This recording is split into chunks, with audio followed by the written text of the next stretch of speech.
do have, though, Mike, you handed me this resume, and honestly, I'm like, wow, I'm just looking at it, but I do want to read a little bit of it, because this reads kind of like an alphabet soup. I mean, this is crazy, man.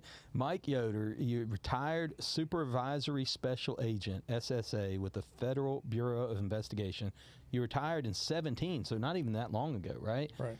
You were with them for over 22 years. You investigated Asian organized crime cases involving forced prostitution of illegal aliens, large-scale drug trafficking cases on a DEA task force, internet-related undercover operations targeting the sexual exploitation of children, and then you were promoted to the FBI's elite behavioral analysis unit, where you worked involving violent crimes against children for years. I mean, behavioral analysis, consultation on a myriad of cases involving missing and abducted children. I mean, this just goes on and on and on. Mike, where in the world? And you've got a degree. It looks like were you in the Army? Yes. Okay, so that's what. Oh, did you go to West Point? I did. I'm like, I keep reading this. I'm just like, holy cow, you went to West Point? I mean, that's amazing. I mean, presidents come out of West Point. Yeah. Good grief. Pretty good spot. How in the world? Yeah, listen, And your pedigree. and all those are related to each other. Yeah, I mean, right? Army to working crime. That's what I was going to say. I mean, West Point, though, it's like getting into these academies art. My cousin went to the Naval Academy, and I know it was, it's so, here's what I'll tell you about that. My cousin graduated high school, top of his class, of course, had to get like a congressman to write a letter. And I mean, it's a big deal to get accepted. It's not like a normal admissions process to get into an academy. It's really tough. And he got into the Naval Academy and was playing basketball the summer before he went to go, because there's it's like a basic training, but not. There's like I imagine they do it at West Point, but you kind of like a prep school. Yeah, something right before school or whatever. Yeah. And he was about to go to that, broke his ankle or something, right?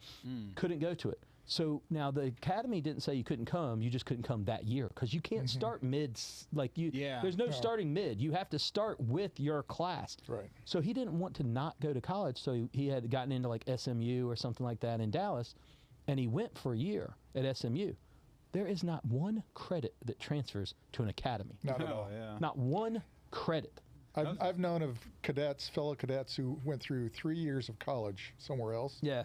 And then came to West Point. Freshman. Started over. That's right. No credits transferred. That's right. Nothing transfers to academies. Money. Nothing transfers to academies. You get the academies. knowledge with it. If you studied a little the bit. good news is the academies, it's free to the to the students. Oh, okay.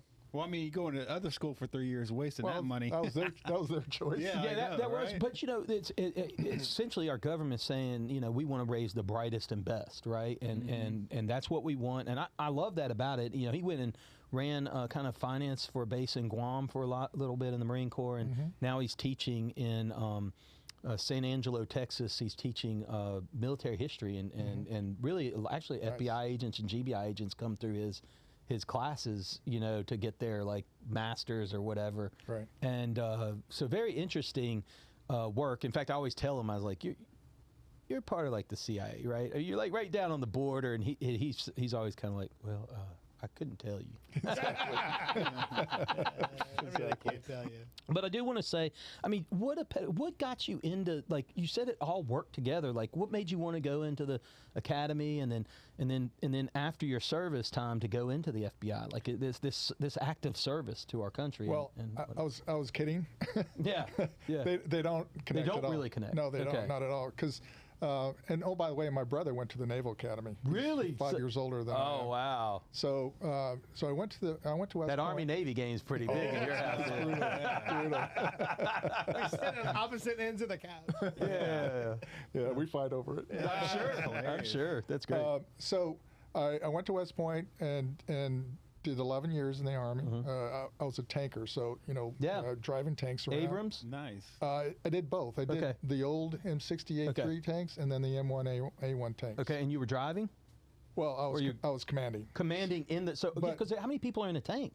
4. Yeah. Wow. Right. So I did. I went up the ranks from a platoon leader to company commander, but. you know, as an officer, you have to learn all the roles, right? You have to be proficient because you don't, you know, you want to be able to tell your people that you know their jobs as well. So I learned how to drive. I learned how to load the rounds. You know, I learned how to you need to know what to do. Yeah, to be a tank commander. For so sure. as a company commander, I had 14 tanks. Oh my goodness. That I commanded. And times 4.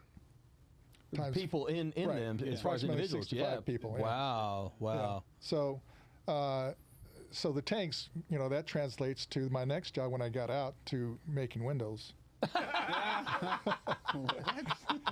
me try this over here. What's that? I'm going to try that. I was a maintenance supervisor for a vinyl window company. Did that for a couple of years. And during that, I was applying for the FBI. You were, so you knew, did you always have this, I mean, goal? When did the FBI start triggering in your head? Kind of towards the end of my Army career. Okay. I was looking for something else along those lines.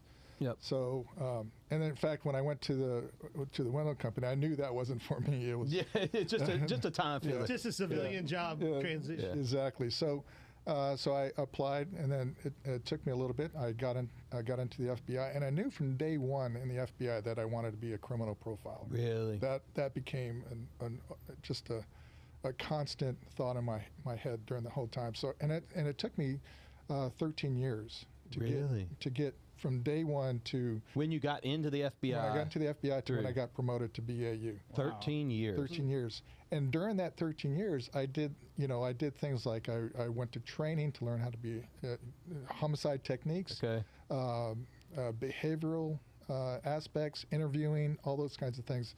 And I just, I went to these weekly, 2-week sessions, and I just learned the trade. And then with my work in violent crimes, that helped build my internal resume.